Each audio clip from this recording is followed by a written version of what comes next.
There is a version of World War II survival that rarely makes it into documentaries. It's not about heroics on the battlefield or advanced weapons systems.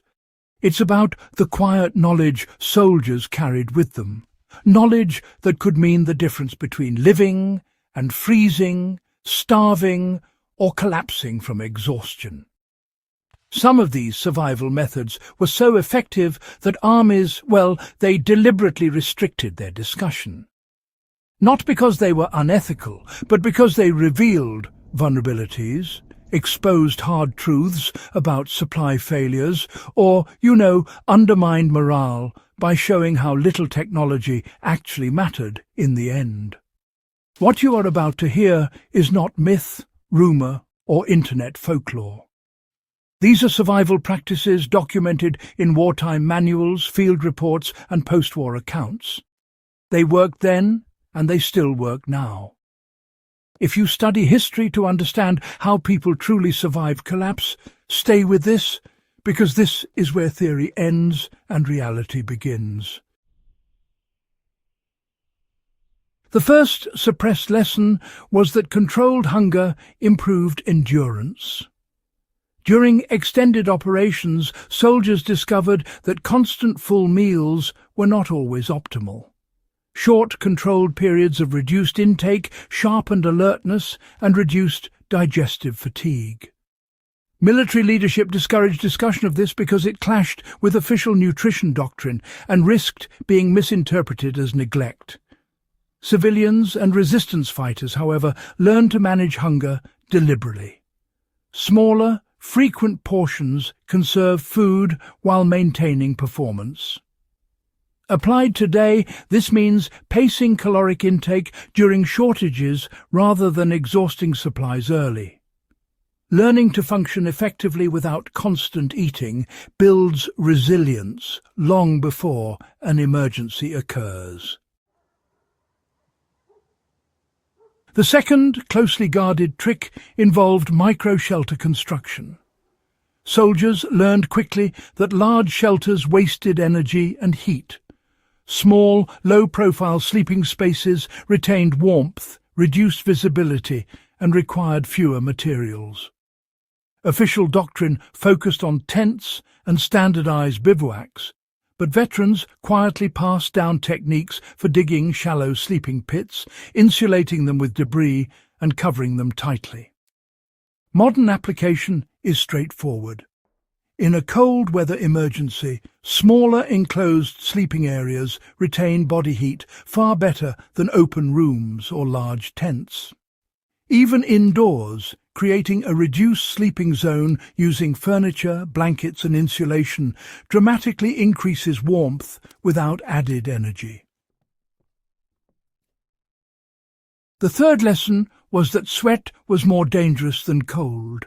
Field manuals warned against exposure, but soldiers learned through experience that sweating during movement in cold environments was deadly.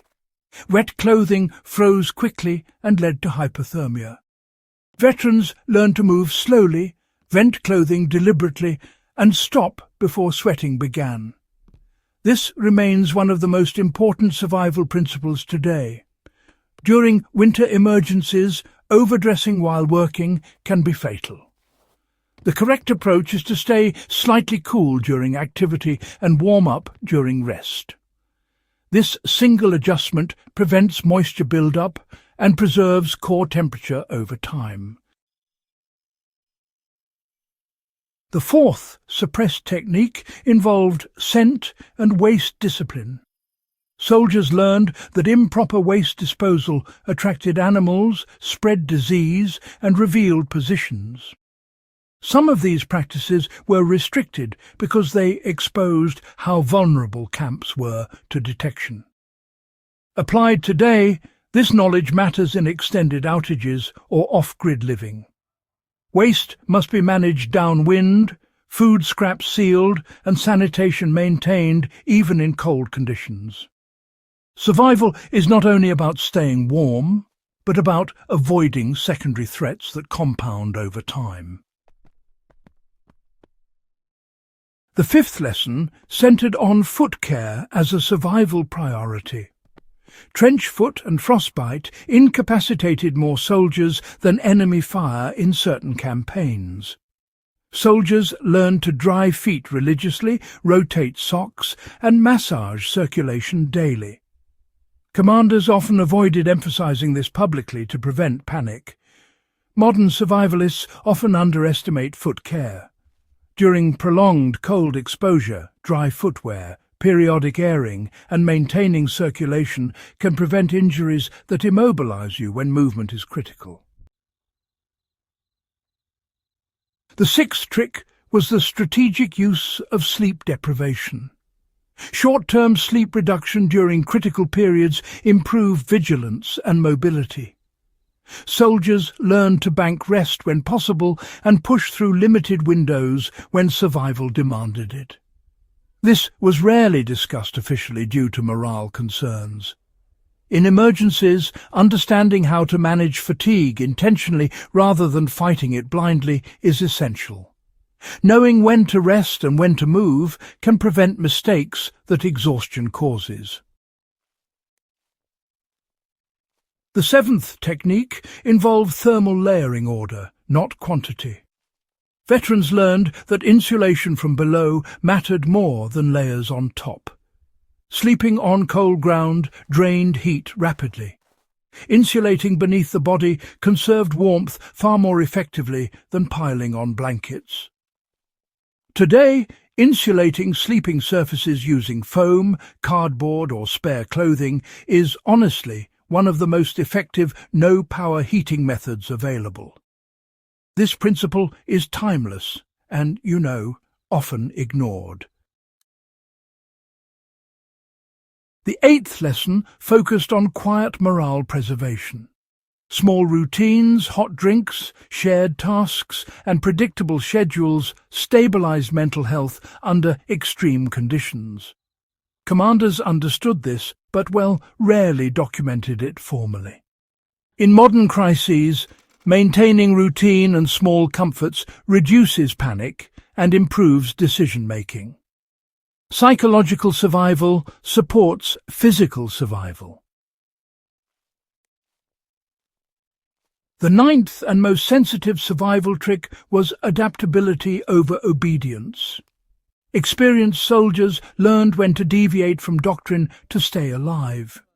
This was never openly encouraged, but it was, you might say, understood among veterans. Survival favored those who adapted to conditions rather than rigidly following plans. This lesson remains vital. No survival plan survives contact with reality unchanged.